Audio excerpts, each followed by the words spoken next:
Good morning, Expert Corner Group. This is Mark with Sunday School Knife Talk. I don't know what I want to call this, if it's an addendum or an epilogue or, I don't know, another episode, but I thought you'd like to know. I finally got the chance last night to compare the left hand and the right hand Gyuto. Same knife, but they're ground sharpened. The edges are sharpened appropriately for a left hand and a right hand person. And when I take in my knives, what I normally do is I take them and clamp them up.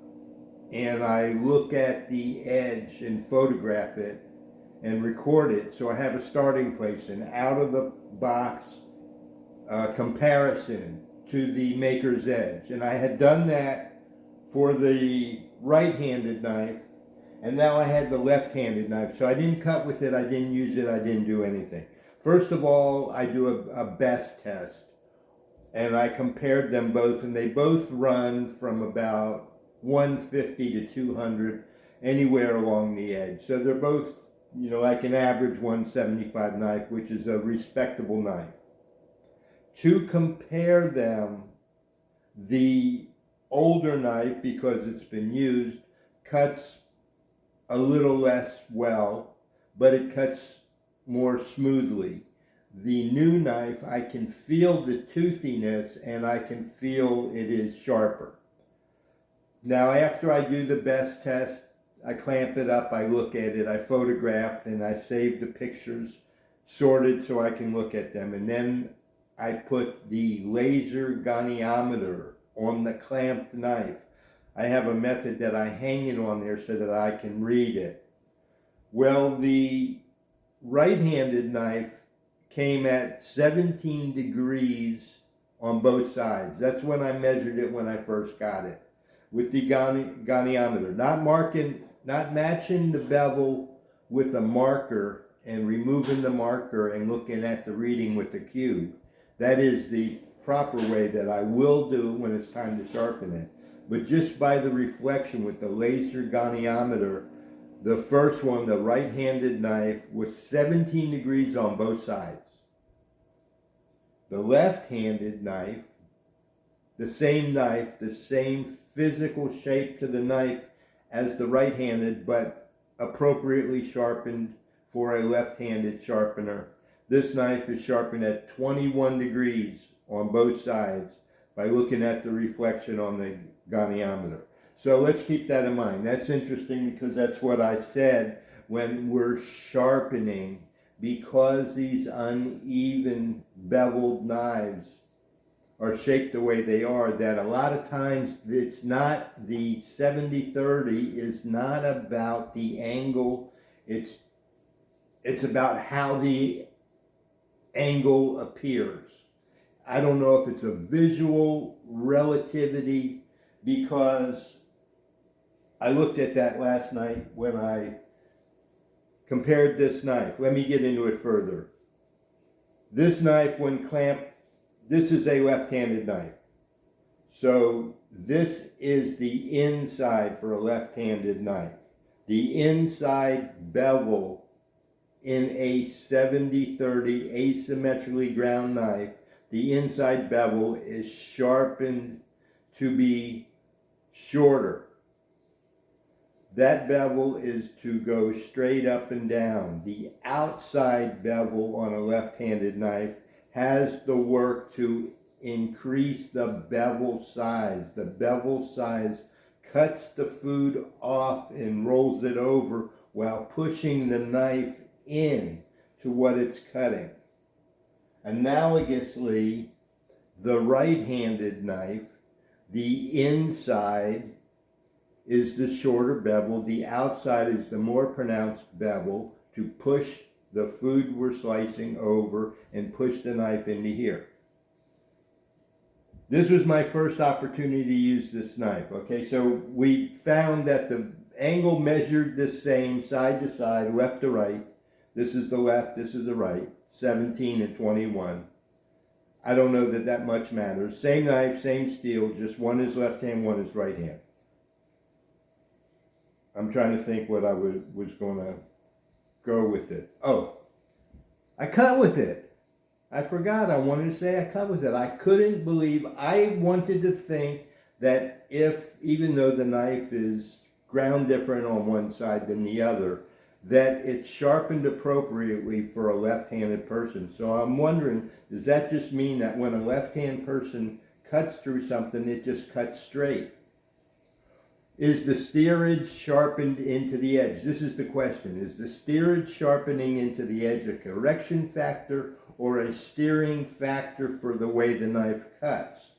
I'm not sure yet to draw that conclusion, but I can tell you that this right-hand person holding this left-hand knife and cutting as though I was a right-hand knife user with a right-hand knife, the knife wanted to go this way.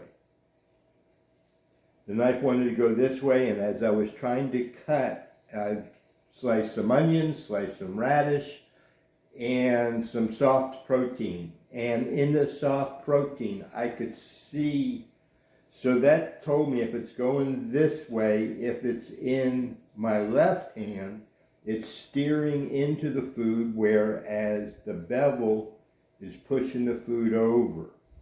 So it's wanting to stay up on the edge of what you're cutting, whereas when I held it in my right hand and tried to cut right-handed off a onion, it kept slipping off.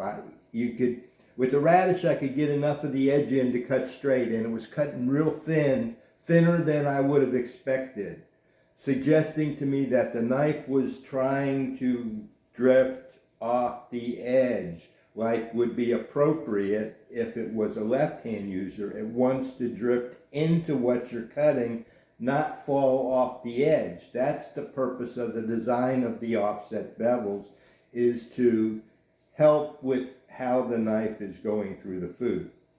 So we found that the knife itself is the same knife, thinned on one side more so than the other to help it to cut well. And then the steerage is in the height of the bevels. Now when I take the right-handed knife and I put it in I couldn't, it's a right-hand knife in your right hand. You can't see anything. It does what it's supposed to do. It would allow me to cut off the end of the onion and the radishes. I didn't cut the radish with this one as thin as I did with that one. And I noticed when I was cutting it, it was because the left-hand knife was wanting to get off the edge. So I was fighting it to stay on the edge, and it let me really get paper-thin slices with it. This one not so well, maybe because it's not sharp. I've been using it for a while. Anyway, I wanted to tell you the difference between what I experienced, right hand and left hand. Pleasantly surprised, a good experience, a nice education. I am speaking in generalizations from one effing knife. It's not right, but I am, I believe, confirming what is the industry says, what the knife makers have taught us, that makes sense, the right and the left and the steering. And I experienced the steering, so I can say that, yes, that makes sense and apply that to my sharpening. Now, I want to talk about the one-sided knives real quick on a fixed angle sharpening system. I spoke yesterday about, this is a right-handed knife, obvious, about the shinogi line and the full bevel, and it's not a chisel grind, there's really a edge bevel. This is the side of the knife grind. Well, the sharpening, this one is a Yanagiba, and I also brought over a Hanasuki, which is a chicken boning knife. It's a one-sided knife. This back side, the flat side, I say, is sort of hollow ground. These knives, and I suggested that they are built into, at least the better handcrafted knives are made in such a way that there are sharpening guides within the blade. The blade is meant to ride on that shinogi to thin that whole edge.